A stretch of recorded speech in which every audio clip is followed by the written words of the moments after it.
We'll just give everyone another minute or two to join and then we'll go ahead and get started.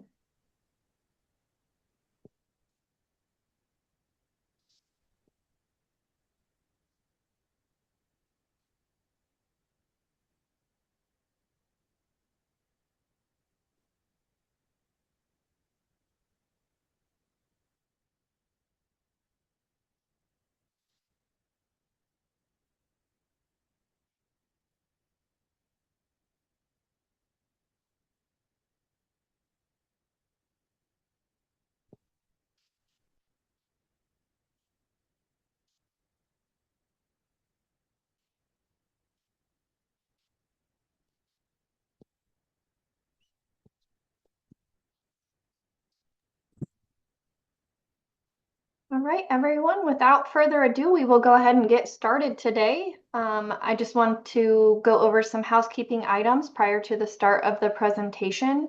This just relates to obtaining CME credit. We will be dropping some information into the chat. Just please note there are 3 ways to obtain CME credit.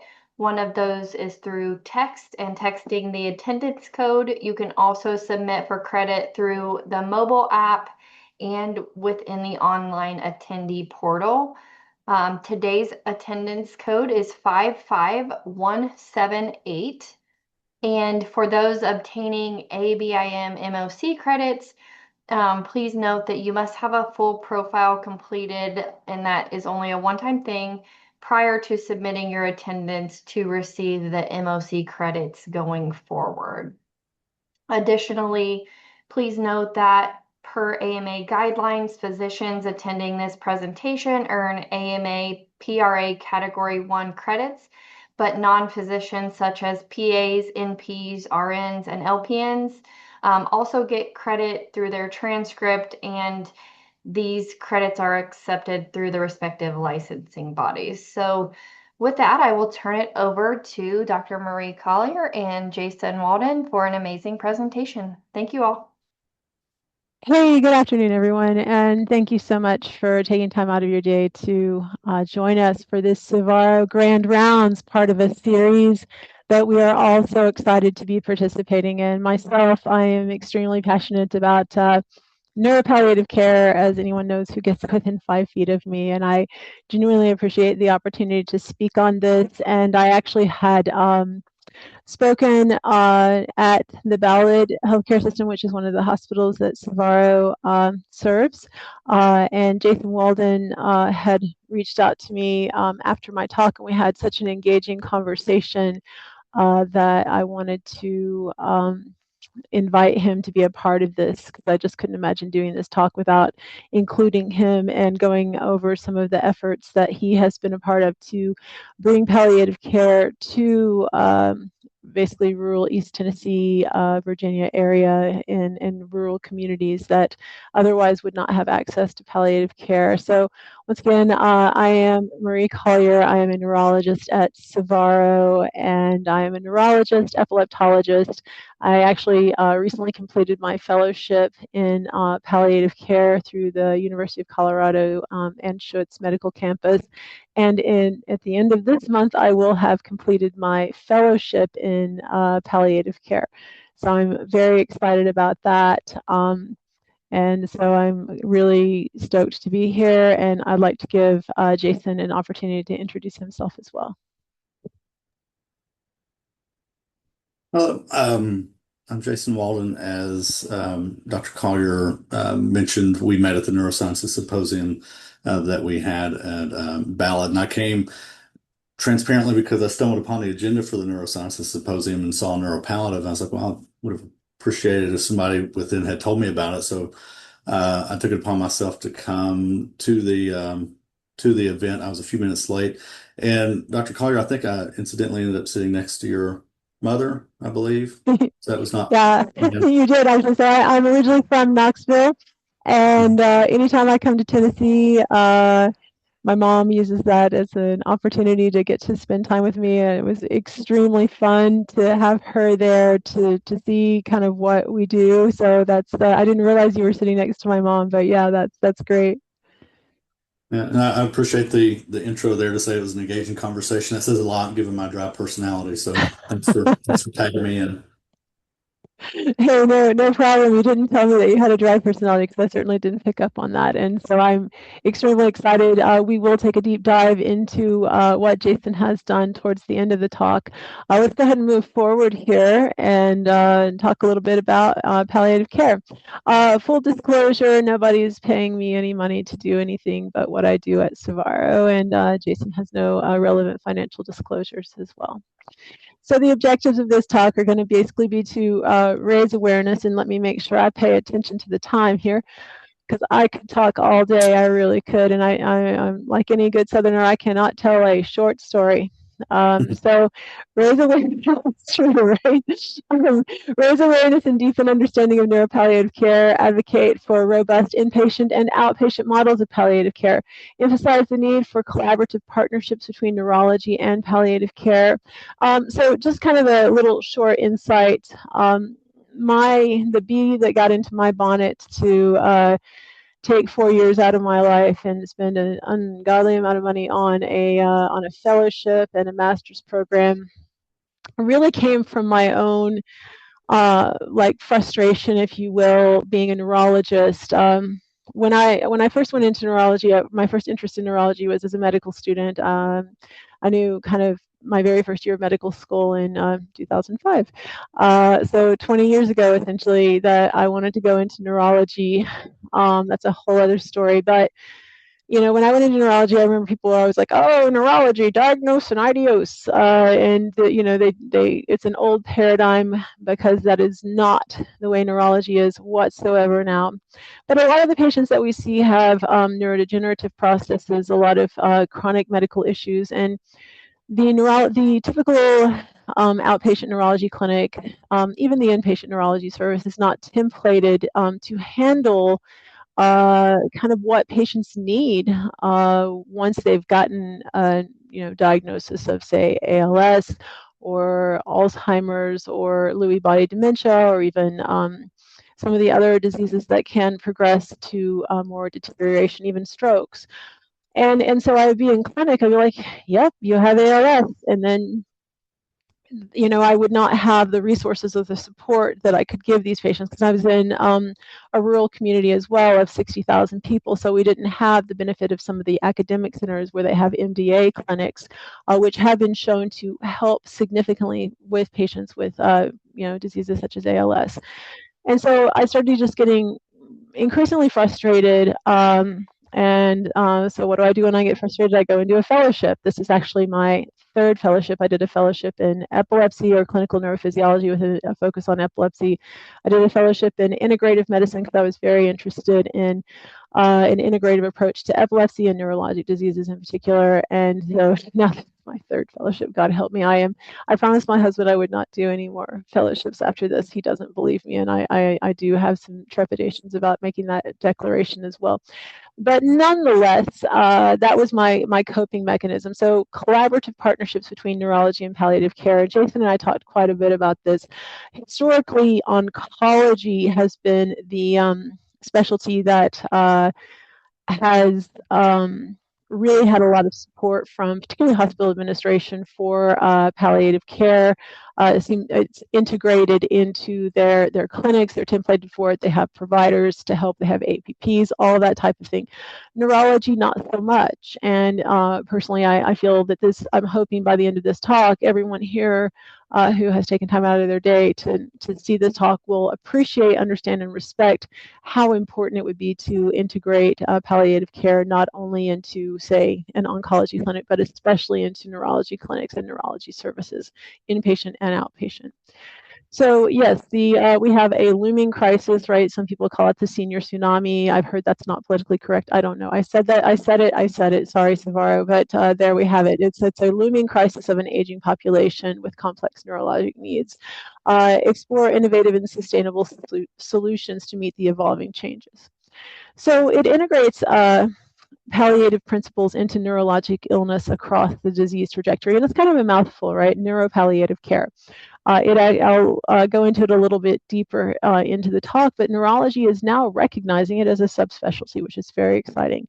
One of the great parts about sitting for yet another, or for getting another fellowship, is I get to sit for yet another board. So I'll be taking my palliative care boards in November, Lord willing, and I'm hoping that, one of the things I'd really like to see is like a special interest group for palliative care at the American Epilepsy Society annual meetings, all those types of things. So I do see that, we are on the frontier really of a movement to bring neuropalliative care to the forefront of what patients with complex neurologic disorders need. So 3 core domains: prognosis, understanding the disease trajectory. One of my biggest challenges throughout my entire fellowship, which my mentors and my professors, much to their chagrin, I mean, they've been trying to beat this into my head, it was how to declare prognosis. But one of the things I can say as a neurologist, prognosis is very hard and is kind of squirrely, and it can be very challenging to predict, right? MD does not mean medical deity. I am not God. I have seen so many things go either direction. So it is trying to understand the disease trajectory and communicating uncertainty. Communication, goals of care, and not just treatment-based goals of care, but value-based goals of care. Shared decision making, and advanced care planning. So, and then symptom management, relief of neurologic and systemic suffering, pain, dyspnea, agitation, fatigue, cognitive symptoms.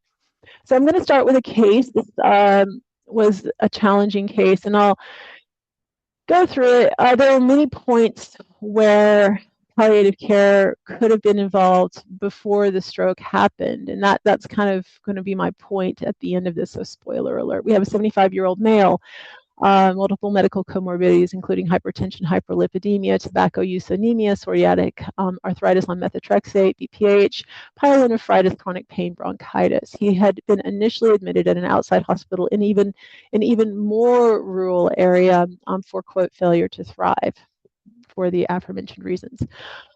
He developed bilateral lower extremity edema, orthopnea. He was diagnosed with enterococcus bacteremia, aortic valve endocarditis. So shortly after that, they were going to do a go lightly prep for him to get a colonoscopy inpatient, and he developed left-sided weakness. Neurology was consulted, and he had an LVO. No thrombolytics were administered due to the infective endocarditis. He was going to be transferred actually to the hospital where I was the neurologist on call. This was not a teleneurology service at that time. This was directly boots on the ground. Transfer was delayed by 12 hours due to weather. He was intubated prior to transfer due to worsening respiratory status. So his arrival was approximately 13 hours after last known well.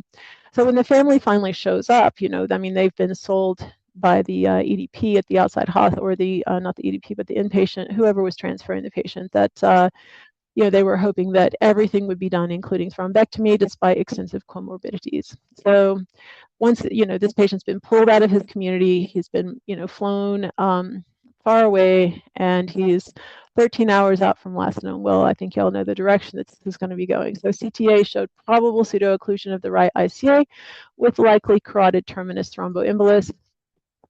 So the discussion themes: profound medical complexity, frailty, diagnostic uncertainty across multiple organ systems, and this is even prior to the stroke. There was a delayed transfer, and this patient was intubated, right? So he couldn't really give us goals of care, and on top of that, he was having a stroke.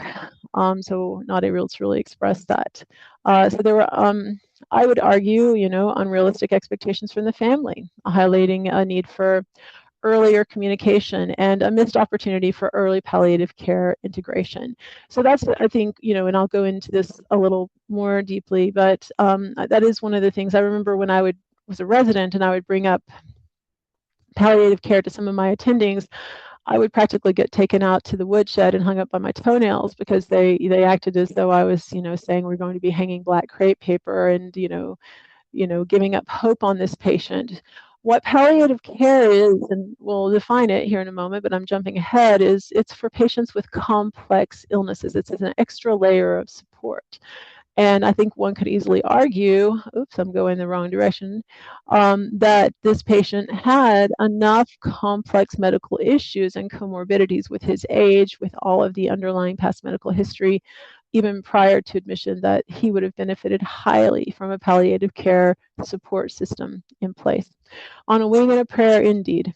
So here we go, his CT perfusion, diminished blood flow, and the right MCA distribution consistent with a large area of ischemia without core. He did get an MRI once he arrived, already showing right hemispheric watershed infarcts. So the statement of the problem. Early palliative care improves outcomes, but most eligible patients do receive it late or not at all. Neurologic disease brings high symptom burden, complex decisions, and prognostic uncertainty. Neuropalliative care remains underutilized despite growing evidence. Misconceptions, as I mentioned and highlighted a moment ago. Limited training, absolutely, it was never brought up in my training as a resident. Delayed referrals remain key barriers. There's some stigma, and Jason and I had talked about this a little bit, and he asked me at one point, he said, have you ever thought about changing the name from palliative care to something else? And I was like, no, actually I hadn't. And I didn't go into any of the history of palliative care, but it's actually quite interesting. I remember I first heard about it in the 1990s. I think I was listening to NPR or something.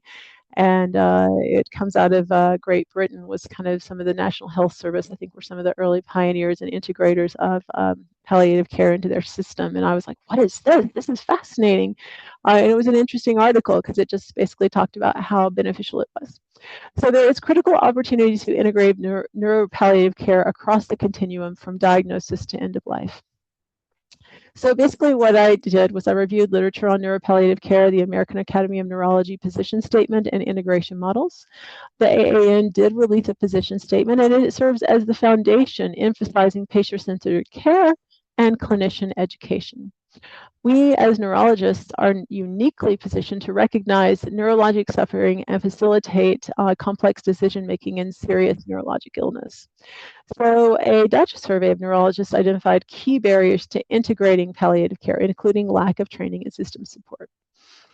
So Taylor et al. Emphasized that, or demonstrated that palliative care consultations reduce symptom burden and enhance communication. And then there was actually a 2017 Neuropalliative Care Summit focused on developing system models for integrating palliative care with neurology. So once again, what is palliative care? It's a whole person approach. I always joke I'm a holistic doctor because I treat patients with a whole list of problems. But it's a whole person approach that focuses on relieving suffering and improving quality of life for individuals with serious illness. It reduces physical, emotional, and spiritual suffering. It eases pain and distressing symptoms, supports quality of life at every stage of illness, reduces stress for patients and caregivers, aligns treatment with patients' goals and values, and can be provided alongside curative or life-prolonging therapies. And I think that's maybe where some of the stigma comes from in the general population. And I think that's, if we can maybe even just like put this poster in a person's office and just be like, this is it, so when you bring up palliative care, you aren't automatically met with resistance. Who wouldn't want any of these things? When you say it out loud, when you put it on paper in black and white right here, it really looks good. And I bolded all of this intentionally because I'm like, who wouldn't want these things when they have a chronic illness? And so to me, I think when you really reasonably look at what this is and what it offers for patients, it makes it seem like something that every patient should be offered with complex medical conditions and chronic illness. So the differences between palliative care and hospice care, right? So anyone with a serious illness that may limit life expectancy, a vast majority of the patients that we see, can be provided at any stage of the illness, can be offered alongside curative therapies, just kind of driving that home. Helps patients define quality of life and align treatment with personal goals. Dr. Gordon is palliative care specialist. Conversations should begin soon after diagnosis. Okay. So hospice care for patients with a prognosis of 6 months or less. And that can be addended if they continue to live beyond 6 months. That can be reevaluated. Appropriate when curative treatments are no longer effective or desired. Focusing entirely on comfort care, symptom relief, emphasizes dignity, peace, and support at the end of life, and then supports patients and families through the dying process. So the palliative approach for neurologic disease, the importance of palliative approach for neurologic disease, chronic and progressive trajectory of neurologic disorders, and multiple transitions in care, including end-of-life care. I think for myself, what I see a lot in clinics, and what I also see a lot in the inpatient service is, there's not like a manual on like how to die. There's not maybe there is, I haven't read it, I haven't seen it. There's not a manual on like what to do with your loved one who is dying, right? The patients and the family members, especially the family members, if the patient's lost the capacity to speak, they're sitting there, they want to do everything right, like and they're lost, there's emotion involved, there's a lot involved. And so what palliative care can do is they can come in and be that intermediary. They can be kind of like that facilitator between the medical team and the patient's families who are advocating for the patient or the patient themselves. And so it becomes this very nice hand in glove relationship that helps patients and their families navigate the challenges of essentially the dying process, as well as the process of living with chronic illness that's going to ultimately result in the dying process. So it focuses on relieving suffering, improving quality of life, addresses complex symptoms, communication challenges, emotional burden. Emphasizes prognostic clarity, advanced care planning, and support for decision making. When delivered by neurologists, often in collaboration with palliative care specialists and interdisciplinary teams. So this was one thing that was really fun when I was doing my clinicals. Ironically, one of my clinical sites was the hospital that I used to work at before joining Savaro. I have a very good relationship with the teams there and the physicians and providers there. So it was really fun to kind of get to go back in a different role.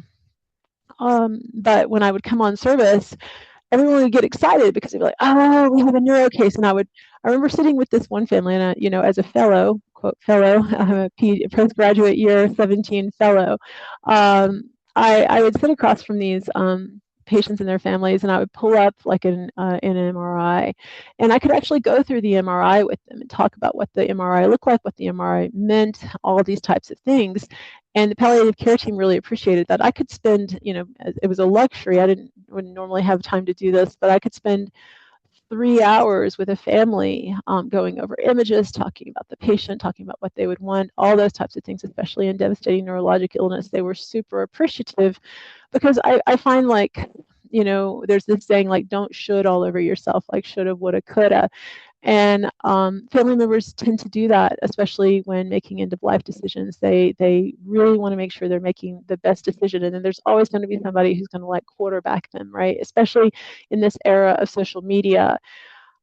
Patients' families would come in and be like, "Oh, there's someone on, one of my cousins on social media is telling me that I'm, Dr. Kevorkian or something like that, something extreme." And so being able to like demystify that and to help guide patients and navigate them through the challenges of making compassionate decisions, particularly for someone who can't make a decision for themselves. But that's more talking hospice. Come back to palliative care. So delivered by neurologists in collaboration with palliative care specialists and interdisciplinary teams across the spectrum of the entire disease trajectory.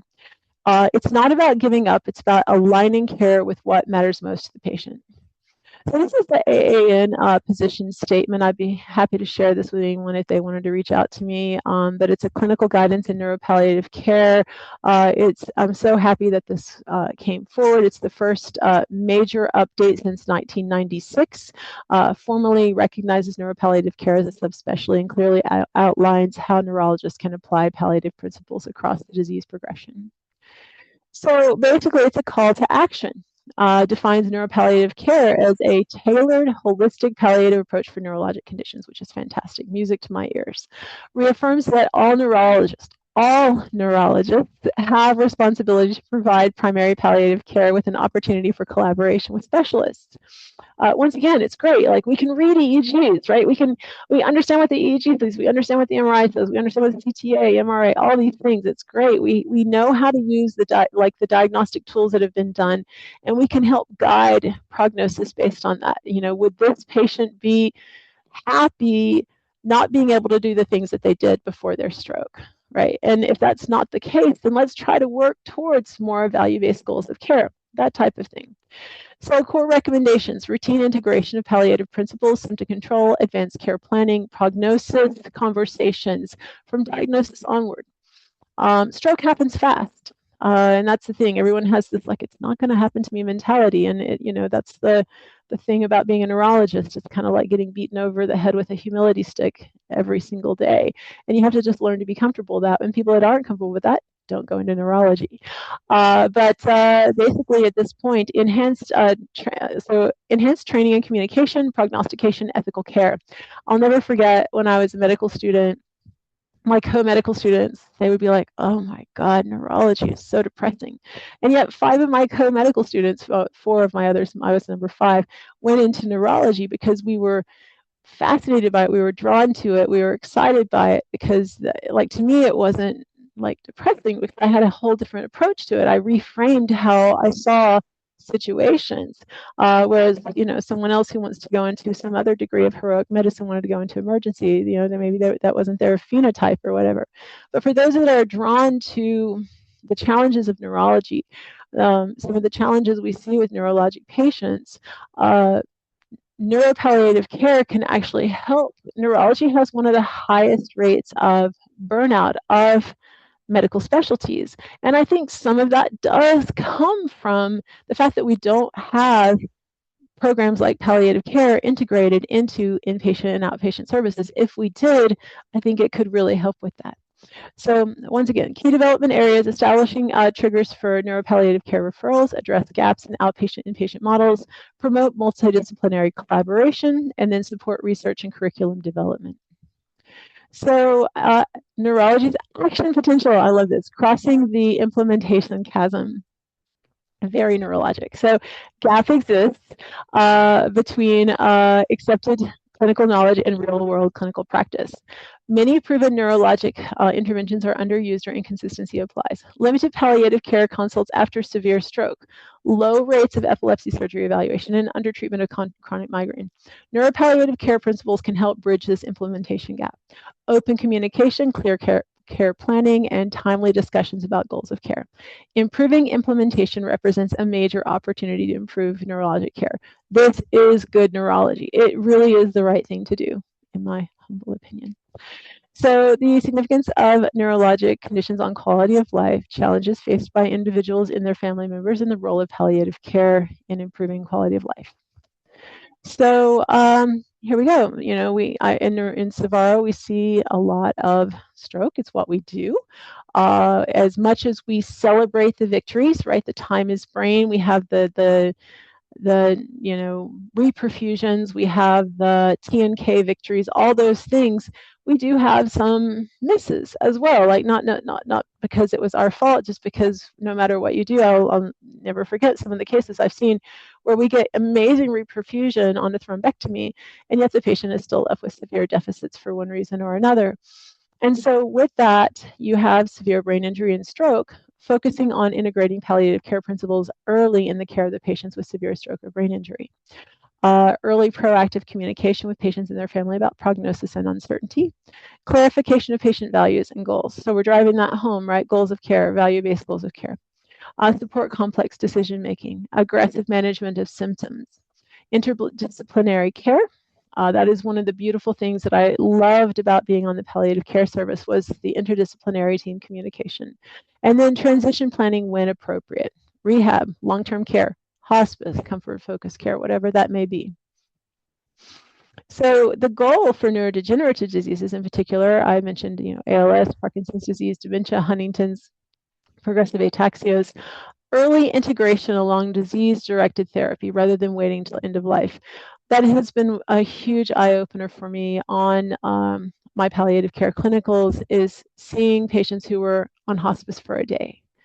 To me, that is a huge disservice because had hospice been involved 6 months before their death, they could have had so much more support.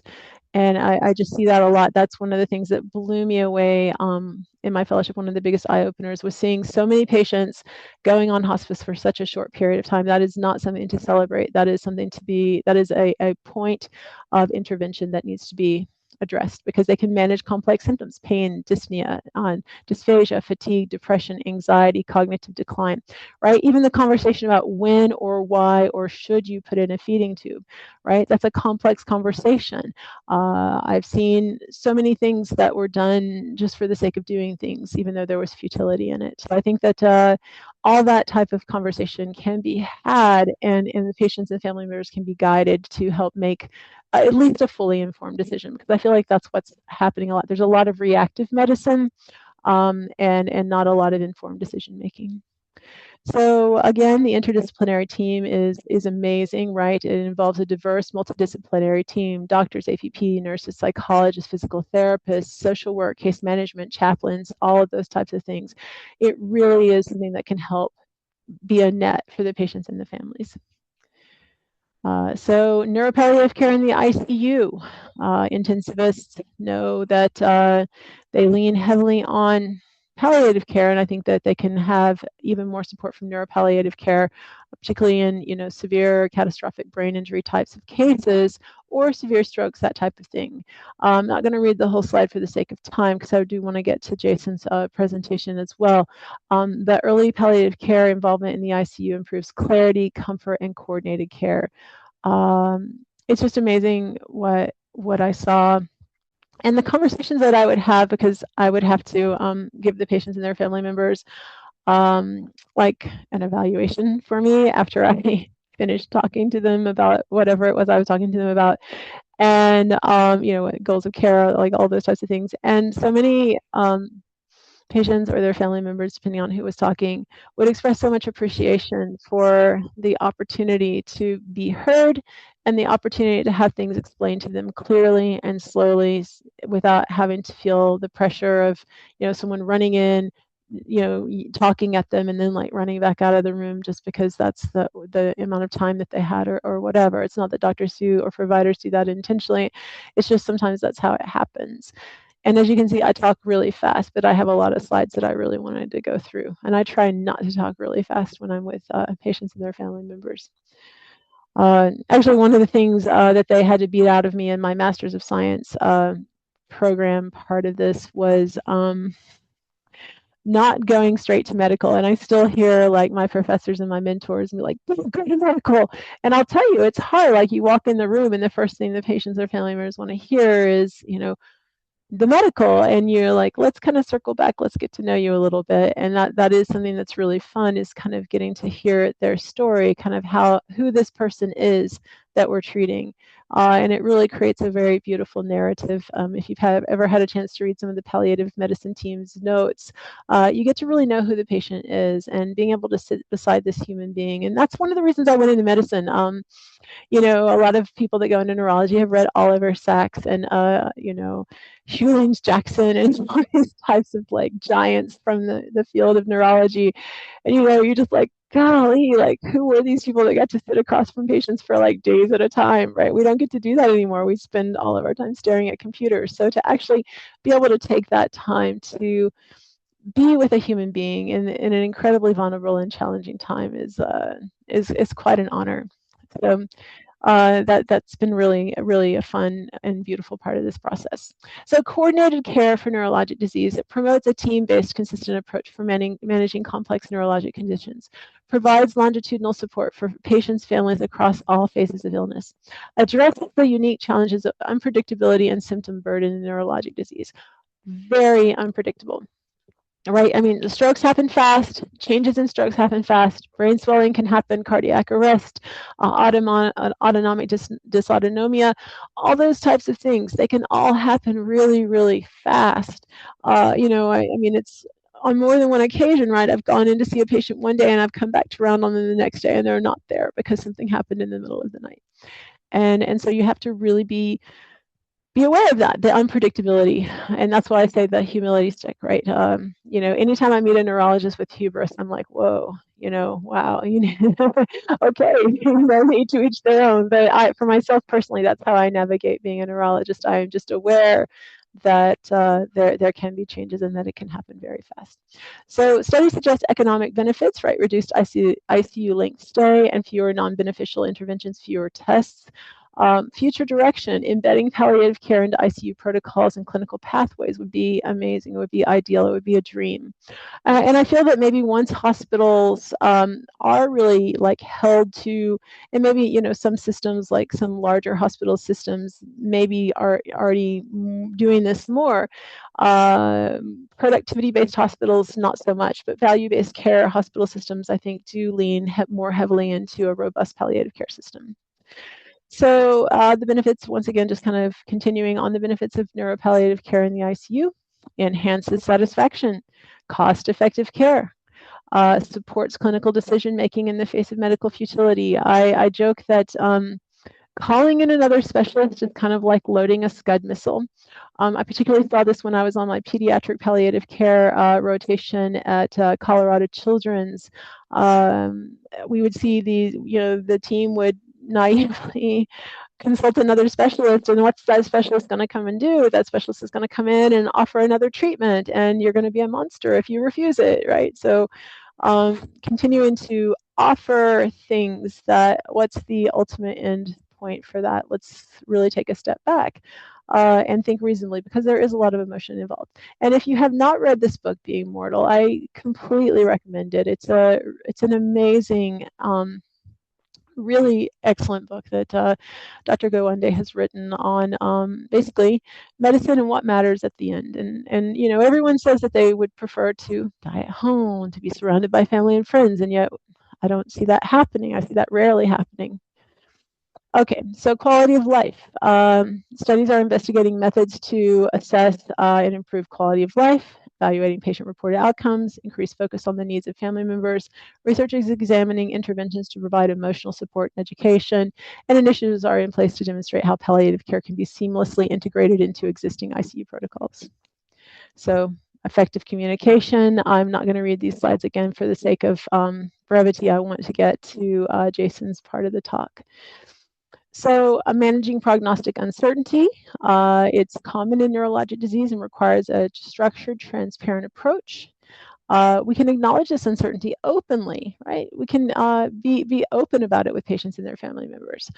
In some certain situations, maybe not so uncertain, but in some situations, yeah. Communicate range of scenarios, right? There's best case, worst case type of conversations that you can have with patients and their families, and they really appreciate that. You can help with the uncertainty with frequent updates and shared decision making. I emphasize shared decision making all of the time.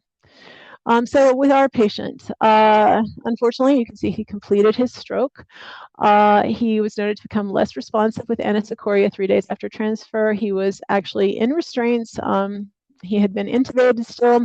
He was compassionately extubated while still in restraints 5 days post-symptom onset, 19 days after hospitalization. Not passing away the way that family members or families, people say they would like to go, unfortunately.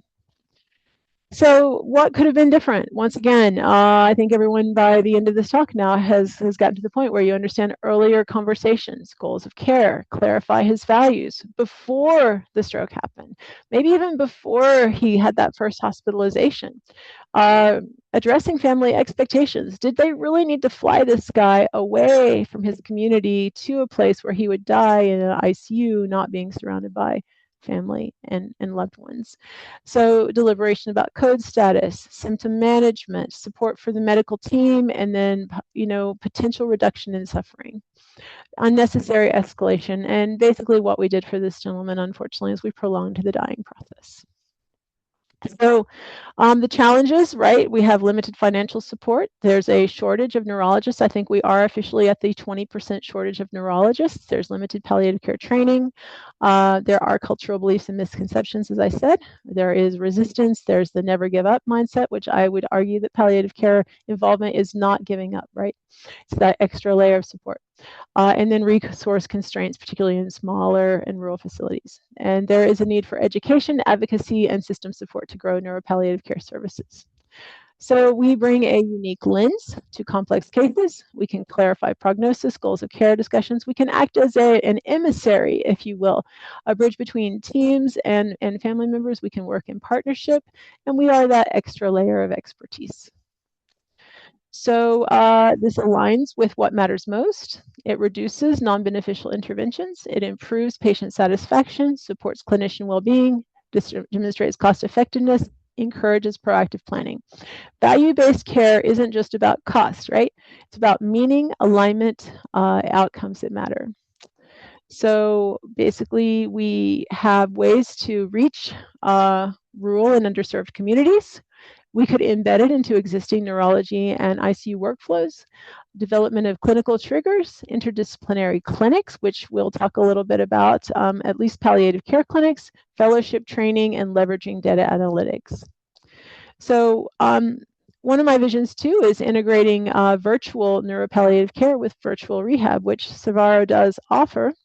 And this can deliver address goals of care, symptom management, and caregiver support, while telerehabilitation is delivering guided exercises, mobility training, adaptive equipment, and education.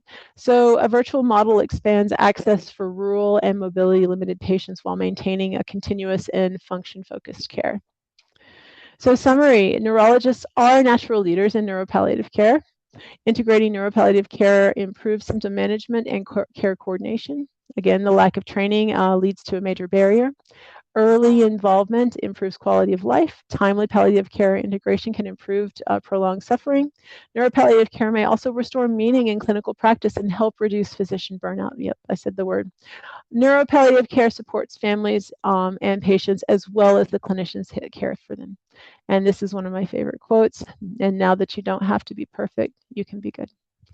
So I'd like to take this time to give Jason a little bit of time to speak. And I'm sorry, Jason, I went a little bit over. Oh, no, you're fine. I enjoyed the presentation. You flashed the book across the screen. I do have this with me here in my office because I'm using it for something else I'm doing. But where would you like to start? Well, let's go ahead and talk a little bit. You know, when you assumed the leadership of Ballad Health's palliative care service line, what did you see and what problem were you trying to solve?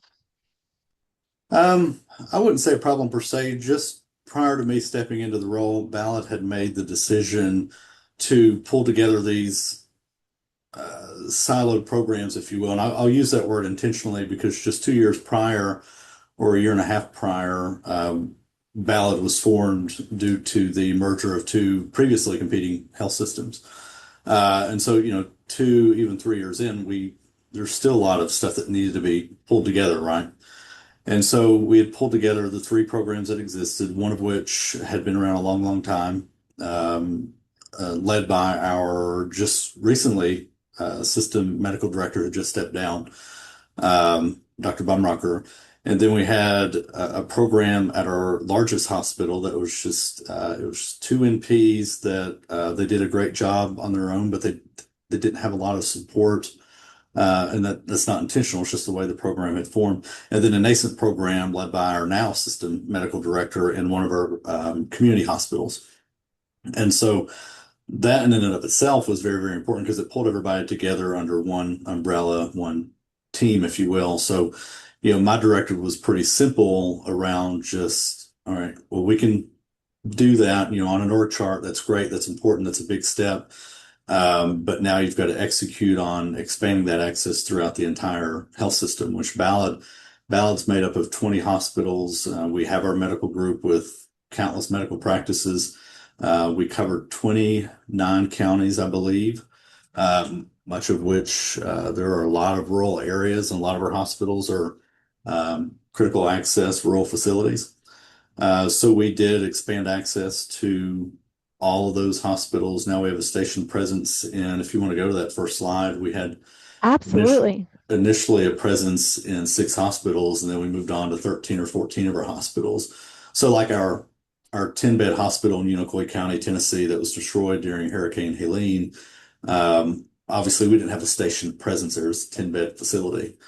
But for a 10-bed facility, they certainly used us. So we made them available to have access to palliative medicine. So, and historically, I think you alluded to earlier, a lot of our facilities, outpatient services existed within the cancer centers. That had been kind of the model that we had had for many years between the two competing health systems and the first couple of years in the ballot. Um, and so we were able to deliver, we're up to 5 clinics, 2 satellite locations, and 1 clinic on the way. So much of that was not a problem that I saw. It's just a directive to expand the service line and really deliver on it. So that was mainly what we walked into in the beginning. Well, when you sent me this slide, I'm so glad you did. This is, you know, I want to share this with my professors and show them, what a tremendous growth, from 2021 to 2026. The number of inpatient consults has doubled, outpatient visits has tripled.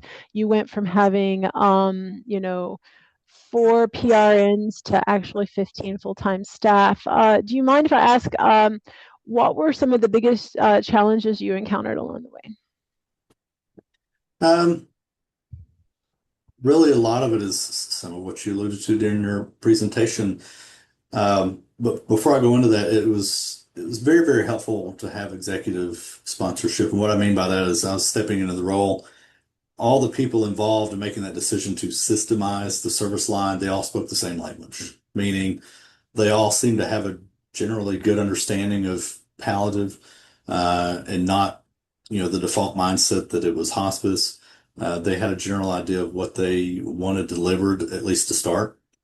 And, so that was very, very helpful. So it did ease in our adoption across the system in that expansion, but still you run into those barriers where, all these different audiences and stakeholders that you're dealing with. So administrators at the various hospitals, and then there are lower level administrators, so like directors over case management or nursing, so on and so forth. And also the different hospitalist groups, the different critical care teams, your your financial people. Um, you still run into pockets of, and I don't want to say resistance. I think it's just, misunderstanding. And, I was in a meeting yesterday where you could still tell that there's something that's not clicking there in that conversation.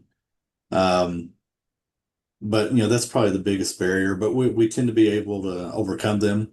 And my dyad partner, the assistant medical director, she does and the previous one, they both do a phenomenal job.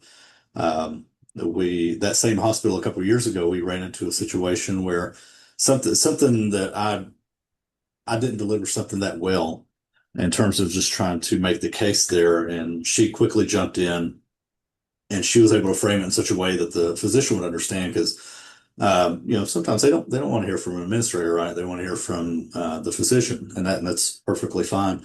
And so we're able to kind of bounce off each other in terms of being able to tell that story, demonstrate the why, and more often than not move past the resistance that we may see from time to time. Like I said, it's not resistance just for the sake of being resistant to change or anything like that. It's just, again, helping these other parties understand the value proposition there, how we can support them in serving their patients, how we can benefit the patients, and so forth.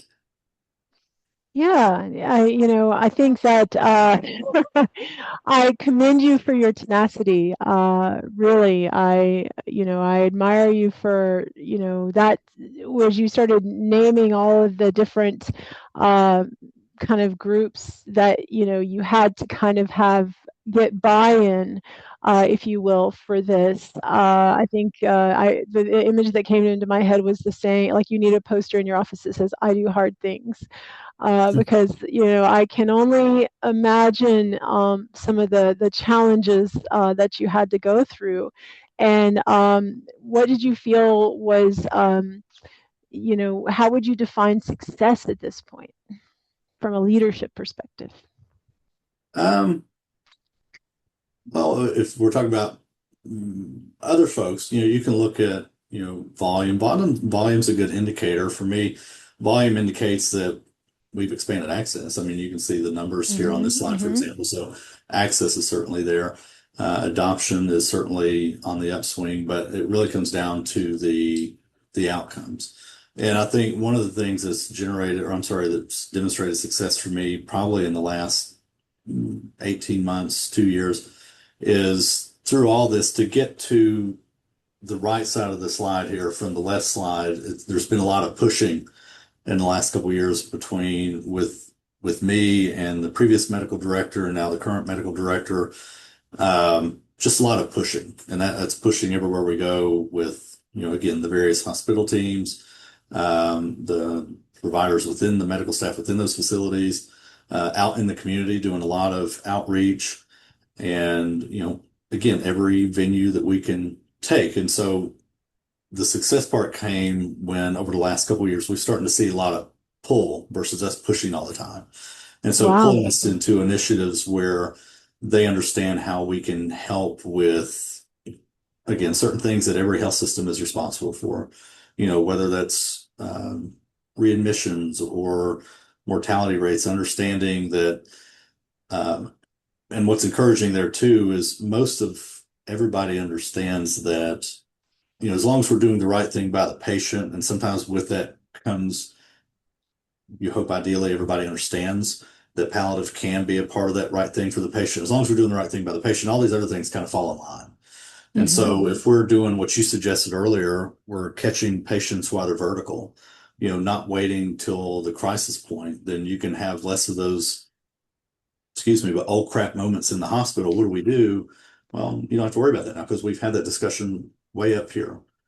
And so that's kind of what demonstrates success for me over the last 2 years is just the pulling that we're getting from the system better understanding, how they can use that from a strategic standpoint to provide better outcomes at the same time, better manage those things that all health systems are responsible for managing. That is truly inspiring. And again, I just, when I look at this slide, a lot of people may not really and truly appreciate everything that went in from making, the left side of this slide to the right side of this slide, looking at, 5,000 more people, right? Those are 5,000 human beings that have been helped, on the inpatient side. And you look at the 5,000 more, and then you look at this 10,057. Those are people's lives, like, and with every one of those lives that have been touched by your providers, there are family members, there's family networks that are involved in that. And so just I commend you, and I admire once again your tenacity for be, being that person that is willing to continue to push, to take that inertia and move it from having to push to pull is absolutely an inspiring story. Let's is it okay if we move on to the next slide? Sure. All right. Yeah, so you want to talk address this slide a little bit? Well, like we talked about a minute ago with, access, that's there. And then this calendar year, we hope by the end of this calendar year, we'll have that final clinic up and running. So access is kind of, we like to check that box and say we are good to go, so to speak. When you talk about alignment, though, that never ends. So, you know, when we talk about those different audiences and the different metrics that everybody is responsible for, in some instances, you'll have a lot of people that, they're siloed, not for the sake of being siloed. It's just we're a big health system. We're very busy. There's a lot of people involved.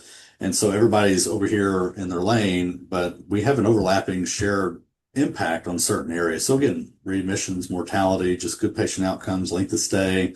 And so that led us to forming the supportive care collaborative there, where you have, and they're listed here, palliative care is at the table, ballot hospice is at the table, our corporate leadership from case management is at the table, quality, so on and so forth, because we all have the ability to impact, proliferating advanced care planning throughout the system or throughout our communities. That's a big part of it. Or we all have a shared impact on transitions of care in the hospital. We all have the capability to hopefully keep folks out of the hospital that truly don't need to be there, better managing them in their homes. And so that collaborative, that team has started to demonstrate some results and get some good traction behind what we're trying to do with some of that. With that integration piece, while we've had pockets, I guess, of integration to the system, like beginning to take on more than just the oncologic population. We've got pockets of collaboration between pulmonary and one of our more rural regions, more rural markets. And then another one of our smaller communities, we're starting to see some traction there with pulmonary. Most recently, we've had a lot of traction with the cardiology team and integrating with them. We're actually, I don't know, Dr. Collier, if I shared yet, but we're embedding in a heart failure clinic in one of our communities here, hopefully by the end of this month. Hopefully they're not listening because it may be next month. You know, nothing moves fast, but um, assuming that's successful, the vision there between us and the Leaders for Cardiology is that we'll expand that to our other two other larger markets rather quickly.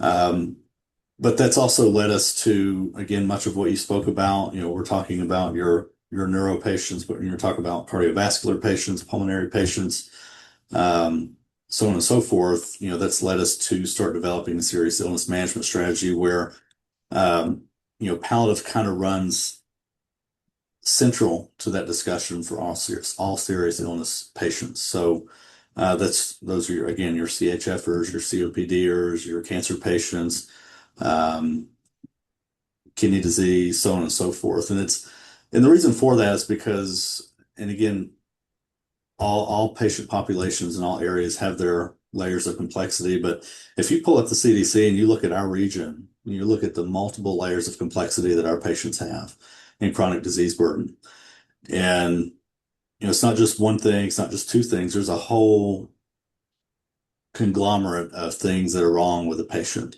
I know one individual right now, he's 77 years old, who has Parkinson's, metastatic cancer. He's been in and out of the ED. He's got rapid mobility decline. Urology has been taking care of his prostate cancer. Now we just sent that over to oncology, um, in and out of rehab. And then he's got to go over here for imaging and labs and all this. And that's a lot. I'm 42. That'd be a lot for a 42-year-old. This is a 77-year-old man. It's just a lot. And so, transparently, he's a family member of mine. So I sit in on his appointments more often than not. I was in one yesterday. But to sit there and watch our palliative provider take everything and kind of play air traffic controller for him, like to funnel everything down into, for lack of a better phrase, and given the situation, a nice, neat little package to where he can understand what's going on and what those next steps are, or what those next steps could be, and what the end result of maybe these choices would be. It kind of helps him to keep his feet on the ground, if you will, for lack of a better phrase, you know, because otherwise you have all these different things flying at you, and it's a lot to keep up with in those situations. So palliative kind of helps to pull everything together and really navigate, coordinate, advocate, whichever word you want to use for those patients.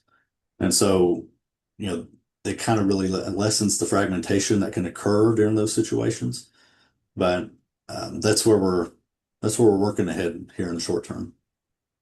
Yeah, it can be very overwhelming. Especially as you say, it would be challenging and daunting for someone who had all of their faculties about them, and even more so as you stack on the comorbidities and medications, that type of thing. I did want to emphasize something that I didn't include in my talk, but you do have a paper. I think you have a link to it on your LinkedIn account. Palliative medicine consultation reduces readmission significantly in certain diagnosis or retrospective analysis. And so when you have the readmissions there, on the lower rates, you actually have the data and a paper to prove that, which I thought was pretty amazing. Yeah, I meant to go back to that when you talk about what constitutes success or what success that we've seen. That's part of it because um, we did that. I'm trying to think. I think it's 3 or 4 years ago we first drilled it down, and it was for all those focused populations. So heart failure, COPD, sepsis, pneumonia, stroke, and AMI, I think. And it would show the respective rates for those populations for those that had palliative care involvement and those that did not have palliative involvement. And all the data was favorable, but for heart failure, sepsis, and pneumonia, it was highly statistically significant. Heart failure being number one, and it really validates some of the literature that we've already seen. But again, it's more compelling when it's your data, right, for your health system. When we first presented it, we got a lot of response, and we did do the paper on that, and we presented that actually last year at CAPC's. For anybody that's not familiar, the Center to Advance Palliative Care, their national seminar, I think it was last October. But it's funny, I've been pushing that data again here recently because we talk about longitudinal management and longitudinal coordination for some of these serious illness patients. We've known this now, at least for Ballad, for 3 years or so. We know the impact there, but we're just now getting to the point where we're starting to make it actionable, meaning get more of these patients, capture them post-discharge in the post-acute setting, and follow them longitudinally. And so that's something that we're very excited about with serious illness management. But again, I will also add that those things are exciting, but palliative success is not just, a hospital metric. Sometimes it's just, a case like I mentioned with my father-in-law about pulling everything together, or we had a case in one of our facilities recently, one of my physicians told me about, where the patient was diagnosed. It was a late stage diagnosis while they were in the hospital. And so the patient understood, they had cancer. They understood it was stage 4. And they understood they were a candidate for chemo. That's it. And so when this palliative provider got in there, they were consulted. So we were used to kind of establish goals of care for that patient and, talk about a few other things. And the patient didn't really seem to understand how dire their circumstance was. And so palliative, was able to take that time because they do have more time than, say, the hospitalists that may have 25 patients or more on their docket. But by the end of that, the patient was very, very clear on what they wanted to do. So it was just that success of, making sure the patient truly understood where they were at with their diagnosis, with their disease, with their options, and where to go from here. Because previously they just understood they just got diagnosed with cancer and they could do chemo. Yeah, and who's going to say no, right? And I think that's kind of where we talked about what I call, like, quote, loading the Scud missile. You walk in, you offer them something, and they're off. And and to anyone that has to go, I apologize. We've gone just a little bit over, but this has been such an engaging conversation that I really wanted to touch all of the points that we could. Jason, as we finish up, I'd just like to kind of point out a couple of things on access. My hope is that at some point there's a little bullet there for telemedicine and being able to provide access for community outreach through maybe even a telemedicine platform.